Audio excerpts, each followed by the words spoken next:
ఇవాళ మనం onion peel juice plants కి యూజ్ చేస్తున్నాం గైస్, ఎందుకంటే టు బూస్ట్ ఇట్స్ గ్రోత్ అనమాట.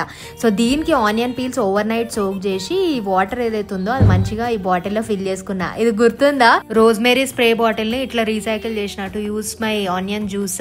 కానీ నిజంగా చెప్పాలంటే ఈ బాటిల్ లో వచ్చిన ఒరిజినల్ రోజ్మేరీ స్ప్రే అది మాత్రం ఇంకా కన్సిస్టెంట్ గా వాడుతూనే ఉన్నా. చూసిరా అసలు ఎన్ని బాటిల్స్ అయిపోయినాయి ఇప్పటి వరకు. And I'm totally loving it than the serums, ఎందుకంటే ఈ సీరమ్స్ 2-3 డ్రాప్స్ వేసుకొని కంప్లీట్ స్కాల్ప్ కి అప్లై చేద్దామంటే అస్సలు సరిపోదు. చాలా స్టిక్కీగా ఉంటాయి, హెయిర్ ని గ్రీజీ చేసే అండ్ ఓన్లీ నైట్ టైమే అప్లై చేయాలి ఇవి. కానీ Alps Goodness rosemary water spray రోజులో ఏ టైం అయినా వాడచ్చు. ఇది చాలా light weight, doesn't clog pores and ఈజీగా అబ్జార్బ్ చేసేసుకుంటది. స్కాల్ప్ మీద అంతా మంచిగా స్ప్రే చేసి జెంటల్ గా మసాజ్ చేసేయండి. ఇది స్కాల్ప్ ని నరిష్ చేయడమే కాకుండా బ్లడ్ సర్క్యులేషన్ ఇంప్రూవ్ చేసి రూట్స్ కూడా స్ట్రెంథెన్ చేస్తుంది. హెయిర్ ఫాల్ ని స్టాప్ చేయడమే కాకుండా new hair growth from root రావడానికి హెల్ప్ చేస్తుంది. India's only clinically tested rosemary water 3x hair fall in just 12 weeks reduce చేస్తుంది. మీరు కూడా ఈ ప్రోడక్ట్ కొనాలనుకుంటే పైన ట్యాగ్ చేసిన వాటి మీద క్లిక్ చేస్తే డైరెక్ట్ లింక్ ఓపెన్ అవుతుంది.